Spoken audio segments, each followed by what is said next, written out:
Selamat datang di Drakor Edik Indonesia, tempat ngumpulnya para drakor junkie se-Indonesia. Saya Rianti Sofia akan nemenin kamu selama satu video ke depan, dan kita akan memasuki satu segmen baru yang diberi nama genre.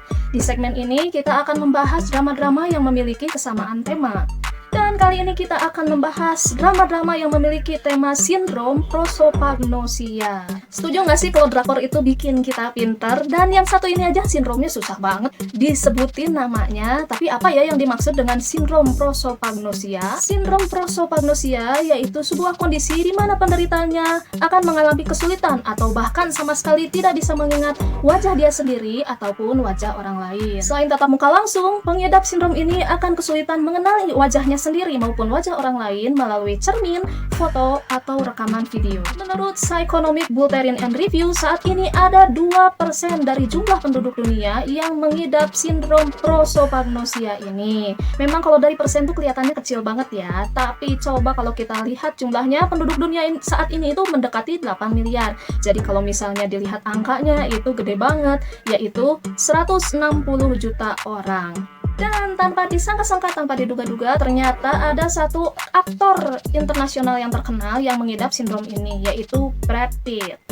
Jadi sindrom ini benar-benar nyata ya, bukan sekedar ada di drama aja, tapi sindrom ini benar-benar terjadi di kehidupan nyata. Ciri-ciri atau gejala dari sindrom ini yaitu tidak bisa mengenali wajah sendiri maupun wajah orang lain, walaupun wajah orang lain tersebut adalah orang-orang yang berada di sekitar dia setiap harinya. Kemudian pengidap sindrom ini juga tidak dapat melihat perubahan emosi di wajah seseorang. Karena tidak bisa mengenali wajah dari karakter film, maka pengidap sindrom ini pun akan kesulitan mengikuti alur cerita dari film. Mereka biasanya menghindari tempat umum dan lebih percaya diri di rumah. Mereka juga sering salah mengenali seseorang dan dikira itu adalah seseorang yang lainnya. Mereka juga akan mengalami kesulitan memperkirakan umur atau jenis kelamin berdasarkan bentuk wajah seseorang yang mereka lihat.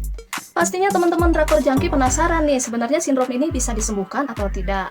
Nah, sindrom ini terbagi ke dalam dua jenis. Yang pertama yaitu development prosopagnosia, yaitu prosopagnosia yang dialami karena kelainan genetik, dan ini biasanya diderita sejak lahir. Prosopagnosia yang tipe ini tidak akan bisa disembuhkan. Walaupun sindrom jenis ini tidak bisa disembuhkan, tapi dokter tetap akan membantu para penderitanya untuk dapat melaksanakan kegiatan kehidupan sehari-hari dan tetap berinteraksi dengan orang lain. Salah satu caranya dengan melakukan terapi okupasi. Jenis yang kedua yaitu acquired prosopagnosia. Nah, yang jenis ini yaitu prosopagnosia yang disebabkan oleh kondisi tertentu, bisa jadi karena cedera atau penyakit lainnya. Kondisi yang ini dapat disembuhkan dan tindakannya akan disesuaikan dengan penyakit yang menyebabkan sang penderita ini mengalami prosopagnosia.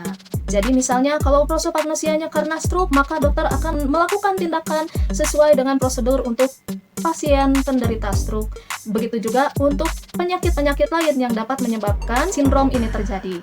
Penyakit-penyakit yang dapat menyebabkan sindrom prosopagnosia diantaranya yaitu Alzheimer, demensia, dan stroke yang tadi. Dan ini juga bisa disebabkan oleh cedera di kepala. Dan sindrom ini pun resikonya bisa meningkat jika dialami oleh orang-orang yang mengalami gangguan mental tertentu seperti depresi dan skizofrenia. Itu dia sekilas mengenai sindrom prosopagnosia. Barangkali teman-teman mau tahu lebih lanjut, saya bikinkan videonya di channel saya yang lain ya. Ya beginilah, emak-emak kebanyakan channel tuh kayak gini. Nah, nanti linknya saya taruh di bawah ya. Oke, sekarang kita masuk ke drama-drama yang memiliki tema sindrom prosopagnosia. Nah, dramanya yaitu yang 4 ini ya. Ini bagi teman-teman yang nggak mau kebagian spoiler, bisa dilihat aja ini. Drama-drama yang 4 ini, silahkan dicatat, nanti tinggal cari teman-teman langganan di mana ya nontonnya ya, apa masih ada atau enggak. Dan bagi teman-teman yang masih penasaran nih, sebenarnya yang 4 drama ini ceritanya tentang apa, yuk tonton sampai selesai ya. Drama yang pertama yaitu A Girl Who Can See Smell. Nah, ini tayang di SBS pada tahun 2015. Sudah lama ya, makanya saya pakai contekan nih. Nah, ini pemerannya ada Park Hyo Chon, Shin Se Kyung, dan Nam Gung Min. Ini tuh genrenya sekitaran thriller investigasi ya. Ceritanya tentang Shin Se Kyung, yaitu gadis yang bisa melihat bau-bauan gitu. Jadi kalau misalnya orang cuma mencium aja, nah kalau dia itu bisa melihat partikel-partikel yang berterbangan yang menyebabkan bau-bau itu. Dan keahliannya dia ini digunakan untuk membantu polisi dalam mengungkapkan pembunuhan berantai yang terkenal dengan nama Barcode Murder. Nah, barcode murder case ini apa sih? Yaitu, jadi si pembunuh berantai ini ketika dia membunuh korbannya, dia akan membuat barcode di belakang lehernya ini. Dan apa tujuannya? Karena si pembunuh ini ternyata tidak bisa mengenali wajah seseorang karena dia mengalami sindrom prosopagnosia. Sehingga barcode ini digunakan untuk mengenali korban-korbannya sebagai pengganti mengenal wajah. Lanjut ke drama selanjutnya yaitu The Beauty Inside. Nah, ini tayang di JTBC pada tahun 2018. Ini genrenya yaitu romantic komedi yang diselingi dengan cerita-cerita profesi ya. Pemainnya adalah So Hyun Jin dan Lee Min Ki. Jadi bercerita dengan So Hyun Jin yang merupakan artis terkenal dan Lee Min Ki yang merupakan petinggi di sebuah perusahaan penerbangan. Nah, di sini genrenya juga agak-agak fantasi ya, karena So Hyun Jin yang berperan sebagai aktris terkenal ini mengalami suatu fenomena di mana dia bisa berubah tampilannya menjadi orang lain. Jadi dia bisa berubah menjadi nenek-nenek, anak kecil, orang kulit hitam, bahkan pernah berubah menjadi binatang peliharaan yaitu anjing. Nah, di sisi lain, Lee Min Ki yang berperan menjadi petinggi di perusahaan penerbangan, dia itu mengalami sindrom prosopagnosia. Suatu hari, So Hyun Jin yang merupakan brand ambassador dari perusahaan penerbangan yang dimiliki Lee Min Ki, mereka berdua menaiki pesawat trip ke luar negeri. Setelah itu, di dalam pesawat ketika di kamar mandi, So Hyun Jin mengalami gejala perubahan tampilannya menjadi seorang nenek tua. Nah, dia panik dong karena temannya yang biasa membantunya tidak ada di situ dan dia berteriak-teriak. Akhirnya, Lee Min Ki curiga nih, kenapa So Hyun Jin gak keluar-keluar. Akhirnya dia menyusul dan dia minta, tolong tutupi saya, tolong tutupi saya. Jadi, ketika menurun di pesawat, Lee Min Ki menutupi wajah dan tubuh So Hyun Jin tanpa bertanya sesuatu apapun. Sialnya, koper milik So Hyun Jin tertinggal nih dan diamankan oleh Lee Min Ki. Tentu saja dia harus mengambilnya, tapi dalam sosok nenek-nenek ini. Nah, mereka pun janjian untuk bertemu di sebuah rumah makan. So Hyun Jin udah cemas nih, wah gimana nih kalau misalnya ditanyain, memang kamu siapa? Udah berpikir yang enggak duluan ya. Nah, ternyata walaupun So Hyun Jin sudah berbentuk appearance-nya menjadi seorang nenek-nenek, Lee Min Ki tetap dapat mengenalinya. Kenapa kok bisa? Nah, karena dia mengalami sindrom prosopagnosia, maka dia tidak mengenali seseorang berdasarkan wajahnya, tapi dari gestur badan dan gerak-gerik tubuhnya. Jadi, bagi Lee Min Ki yang terlihat di depannya itu memang So Hyun Jin yang seperti biasanya aja, karena gerak-geriknya dia sudah dapat mengenali seperti itu. Drama selanjutnya yaitu Rich Man yang ditayangkan di MBN dan Dramax pada tahun 2018.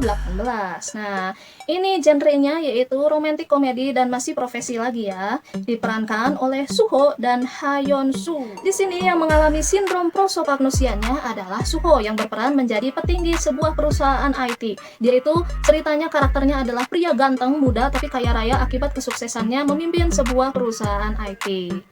Nah, tapi di sini dia mengidap sindrom prosopagnosia karena waktu kecilnya dia mengalami trauma yang amat berat akibat ditinggalkan oleh ibunya di sebuah taman hiburan. Dan perempuannya yaitu Ha Yeon Soo memerankan sebuah gadis yang sangat pintar, kebanggaan orang tuanya, pindah dari desa ke kota dan mencari pekerjaan. Dia bermimpi untuk bekerja di perusahaan yang dimiliki oleh Suho. Akhirnya dia dapat memasuki perusahaan tersebut karena keunggulannya dia adalah mengingat sesuatu secara cepat.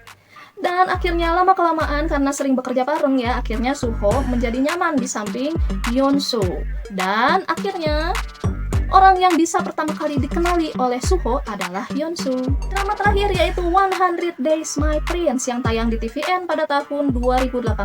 Nah, ini sebenarnya sindrom prosopagnosianya itu bukan cerita utama dari drama ini ya. Genrenya itu yaitu kolosal atau saget dan romantic komedi.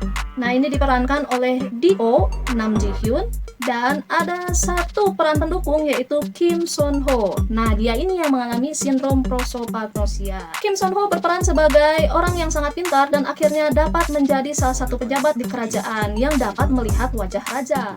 Di sini yang berperan menjadi raja adalah D.O. D.O. menghilang dan kemudian lupa ingatan. Dalam kehidupan ketika dia lupa ingatan, dia menjadi warga rendahan. Dan Son Ho adalah pejabat negara yang ditugaskan untuk mencari D.O. Mereka sudah pernah beberapa kali bertemu, bahkan mereka pun memperjuangkan cinta dari satu wanita yang sama, yaitu yang diperankan oleh Nam Ji Hyun.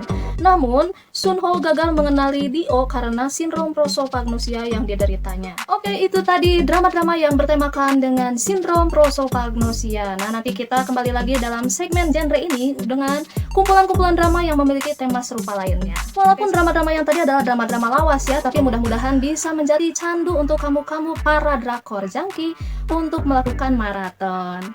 Oke, sampai di sini dulu video kali ini. Nanti kita bertemu lagi di video lainnya. Sampai jumpa lagi.